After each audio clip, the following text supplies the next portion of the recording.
Hi, today I am talking about the Twilight Official Illustrated Guide. So I decided I would read this once I finished Breaking Dawn, once I finished the main saga. This is basically a sort of encyclopedia, handbook type of thing for fans of Twilight. It's not a novel or any kind of sequel, it's basically just information.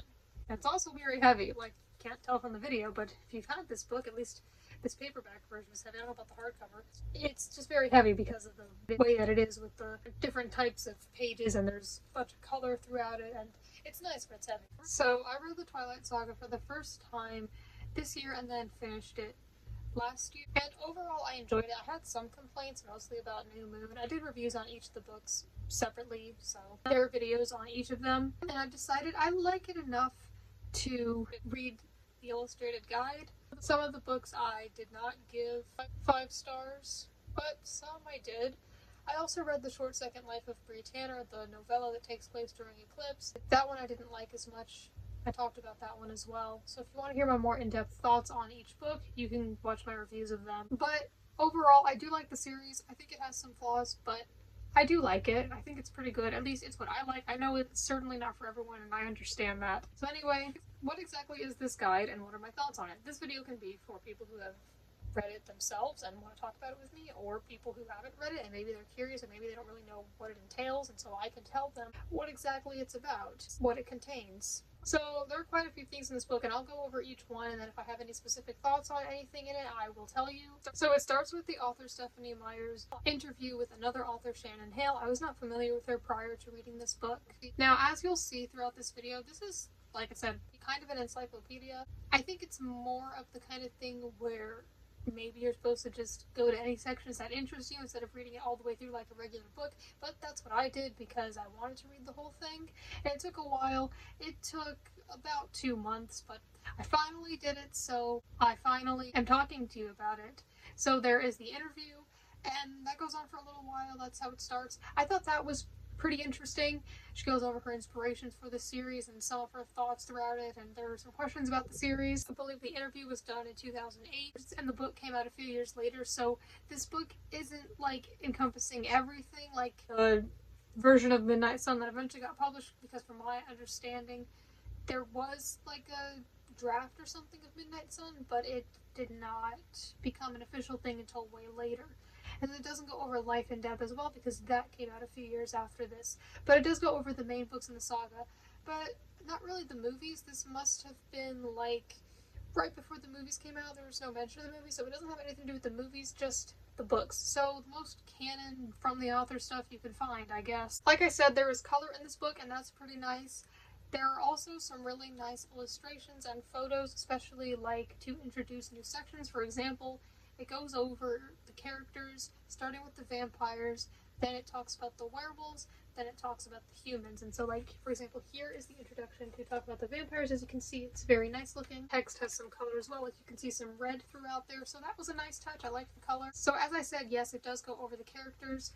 A lot of this book is the character profiles, so it doesn't have illustrations of all the characters, but I'd say the main important ones it does. It has information about like their physical appearance and their backstory. Some of them it only gives a little bit of information, and some of them it gives a lot, like pages worth of information. Some of the backstories and things are things that we go over in the series, and some things I believe are not mentioned in the books at all. But before each section with the vampires, werewolves, and humans, there is some information about their characteristics and abilities and their history. Well, I guess that really just applies to the vampires and werewolves, because the author didn't really need to explain what humans are. As I said, some of the characters have more information about them than others. Like some it lists their hobbies, but a lot of them it doesn't. There are a lot of quotes from the book. We'll get more into that later. However, there aren't just illustrations of the characters. There are some other nice illustrations too. I personally liked the style. Like, for example, here is an illustration of Esme's childhood home. I like the colors. I think it's pretty cute. So as I said, a lot of this book is the character profiles. So that went on for quite a while,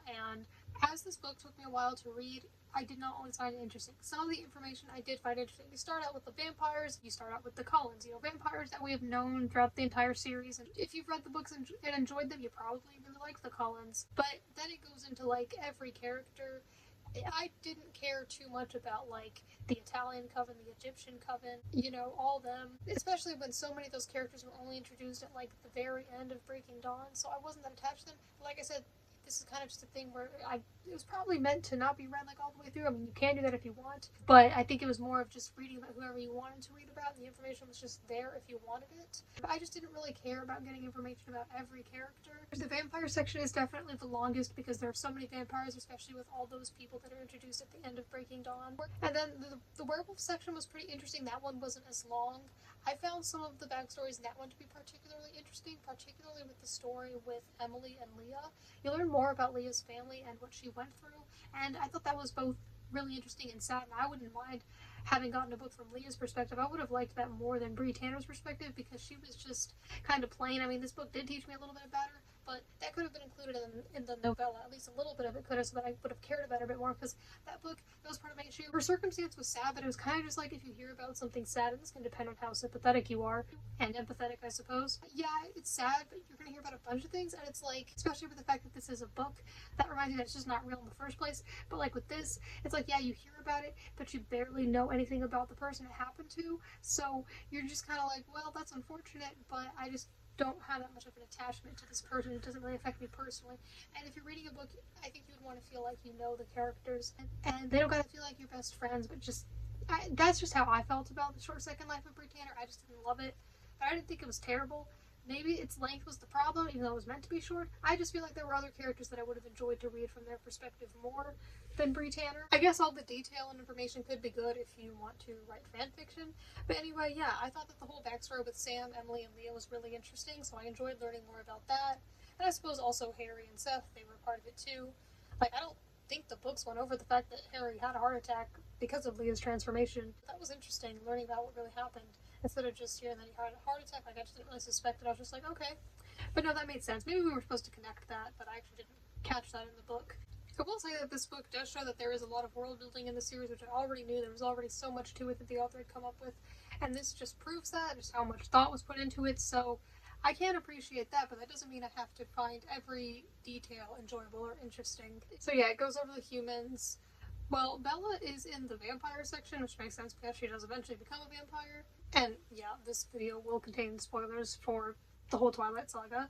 But it also goes over like some of her classmates. It was interesting to learn a little bit more about them, but there wasn't much. And there's also information about like the teachers at the school, but not very much. Pretty much just like, this is the teacher of this subject. So yeah, we didn't get like full pages long backstories of all of them. So if you're thinking that maybe they give like a bunch of pages on like the biology teacher and you get to learn their whole backstory, no, it wasn't like that. I'll go more in depth about some of the things in the sections later, but for now I just want to keep talking about what the book contains. So yeah, a lot of it is the character profiles and information about the different species. To be specific, this whole chunk here that I'm holding, and then there's the rest of it. So yeah, a lot of it is the character profiles, but then after that, there is the origins and inspirations section. So it contains a timeline that goes over everything, like including the Volturi. So it's not just from one perspective, it's not just the timeline from Bella's perspective, it's like the Volturi and the things going on in the Cullens' lives, the things going on in the werewolf tribes' lives, and so on. Not for like every single character, just the main important things. And then there's a section that I thought was maybe kind of unnecessary, unless maybe you're doing like a project or something, and that is the key plot points section. This just has a list of some key plot points in each chapter of each book. And I will say, it didn't feel entirely useless to read because it kind of reminded me, especially of some of the smaller details, kind of just felt like I was quickly reading the books again. So it was kind of nice. But the way that some of them are put so succinctly was actually kind of funny. I'll give some examples. But yeah, it did give me memories of reading the series, so it was kind of nice. And like I said, this book is really just for people who are like big fans of the series. If you just want to read the novels to check them out, you wouldn't need to read this. This is just if you want to read this book and have it for like the artwork and stuff, you might find it interesting. I'm not like an absolutely massive fan of Twilight, but I like it enough to have enjoyed this book. But later in this video, I'll tell you what my rating of it was. Like, I think it's particularly funny with the drama with the wolves. Like, for example, Leah Clearwater is one of the wolves now, the only female. She makes everyone miserable. And then later on, Leah also breaks from the pack and joins Jacob. Leah is irritating. Jacob doesn't want to lead a pack. Leah wants to be free of Sam. So yeah, it's pretty simple. So the key plot points, I guess, made sense. We already have the timeline right before it. but I felt like some of them were unnecessary. Like some of them made sense, but like some, I'll say for example, they really need to be in here. Like Bella beats Emmett at arm wrestling. Like, is that a big plot point? I don't think so. I don't think that really mattered to the plot a whole lot. I wouldn't even call that a subplot. That was like a thing she wondered like maybe once and then found out she could do it. And another example, well, that one was the one that stuck with me. I don't think I even had to write that one down. I just remembered that one. I was like, really? Okay, I was trying to find one. I guess there's not really another big one, but I did find another thing related to the wolves that I found funny the way it was written. Paul has imprinted on Jacob's sister Rachel, and no one is pleased. Paul is annoying everyone. I guess most of the points mentioned do have to do with the plot. The next section was one that I personally did not find very interesting. Now that depends on how much you like the series and also how into cars you are, because it is the section on cars. Now Stephanie Meyer said that she did not even write this section, that she got her brother to help her with it, or maybe just write it entirely for her. So this section has illustrations of the cars that the main characters have and some other vehicles, and it has a bunch of jargon about like the specific details about the cars. And I personally don't know very much about cars, nor am I interested in them. I know some people really are, and that's great. I'm just saying, if you don't know much about cars, it's going to sound like a bunch of stuff you don't understand. And also talks about how the cars supposedly represent the characters' personalities, which could be interesting to some people, but that part was just not super interesting to me. And a lot of it was just stuff that I didn't understand. Getting through that section, however, felt like I was then rewarded with the next section, which I enjoyed more. And that was a section about music that inspired the author while she was writing the books. This also includes The Short Second Life of Brie Tanner. So it'll list like the artist and the song, and she put the specific scene in the book where that song basically inspired it, or how that song is basically like the soundtrack to that moment.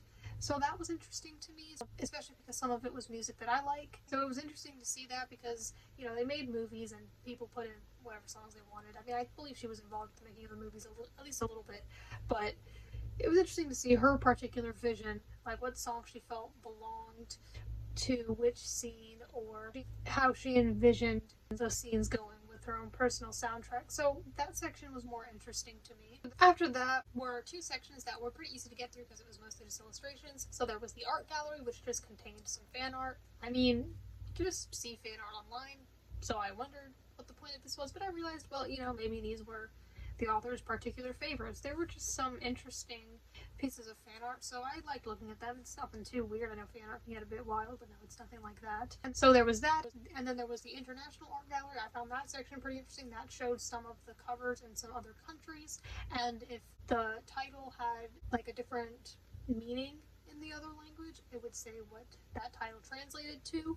So that was interesting to see some of the covers in other countries, because some of them were pretty different, but I guess ultimately still kept the spirit of the books. Then the next section was the outtakes section. Like deleted scenes in a movie, there were scenes that did not make it into the books. There were only a few of these. None of them were like super important. One of them was like Bella in gym class, and none of these scenes lasted very long, but some people might find them interesting because they weren't in the books. So that was a little interesting. That section wasn't very long. Then there is a somewhat short, frequently asked questions section, so that was a bit interesting, and then the book ends. So that's what the book contains. So it's got a lot of different things. Some things I found more interesting than others. Like I was more interested in hearing about the music inspirations than I was the specific details of the cars. That one was a bit hard to get through, but I did it. The book took a while to get through, but I was also reading other books at the time. This wasn't like the main book I was reading. Overall, I personally enjoyed this book, and I think it can depend on how big of a fan you are, really, and just how much you're willing to go through. If you read really fast, then maybe you can get through this quickly. It won't feel like it took you so long. I enjoyed it. There was definitely some interesting information in here that I could go back to if I want to be reminded of like a specific character's backstory, for example, or the specific music inspirations and things like that. Or if I'm like, hey, you want to know what the covers look like in Russia? I don't know. It's just an example. So it can be useful for reference if you own it. I found it interesting. Some of it I found kind of boring, and I wasn't interested in every detail, but overall I liked it. I personally gave it 4 stars. Didn't love it.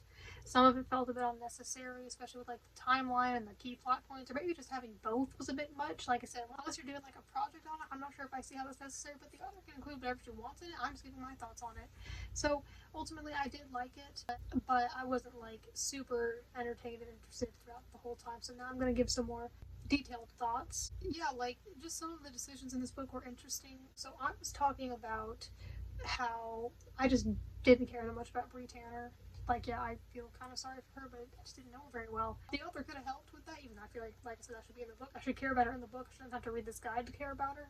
But, like, I feel like there wasn't much help because there is information about the characters other than their physical appearance. Like, that's just one small thing. It's mainly about their backstory. If there's a section in each character profile that's going to take up a lot of space, it's going to be the backstories. But let me compare how Bella's physical appearance was described to Bree's. Now, physical appearance isn't really what matters to me. It's not what's going to make me attached to the character, but let me just show you an example of that. Now, most people are not as described as Bella. She is the main character, so it makes sense. But for example, Bella's physical description is: Bella's dark brown hair is long, thick, and straight. She has a wide forehead with a widow's peak and a narrow jaw with a pointed chin. Her eyes are large and widely spaced, her cheekbones prominent, her nose thin. Her lips are out of proportion, a bit too full for her slim jawline. Her eyebrows are darker than her hair and are straighter than they are arched. She's slender but not muscular. As a human, Bella was very fair-skinned with chocolate brown eyes. As a vampire, she is even paler and her eyes are bright red.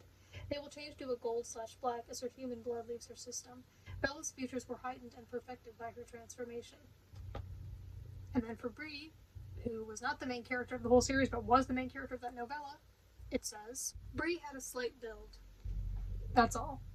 I do think it was interesting to see the author's specific vision for how the characters looked to her, because the movie may not capture all of that. Like, I don't know if Kristen Stewart, for example, embodies all those small details about Bella. At least we did learn a little bit more about Bree's backstory, which I would have liked to learn in the books, that I would have cared about her a bit more and just knew her more instead of just being thrown through this random character's perspective. And the personal history section is a lot longer than her physical description section. I said that there are quotes from the books, but there are also some quotes from the author that are just not in the books, just things she said about the books, so I liked some of those.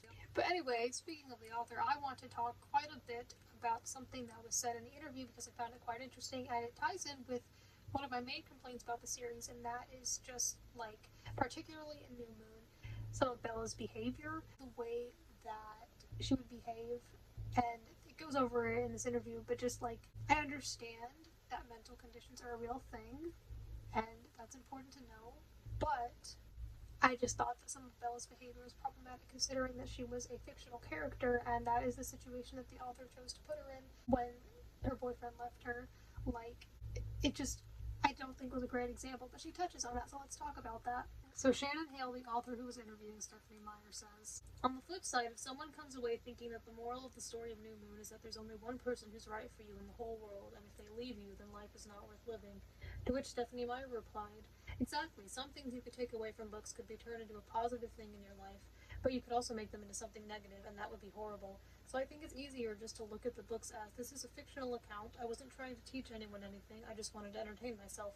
And I did, I was really entertained. She later says, I don't hold the writer responsible for what I get out of it. And if you can find something inspiring in characters, that's awesome, but that's not their primary purpose.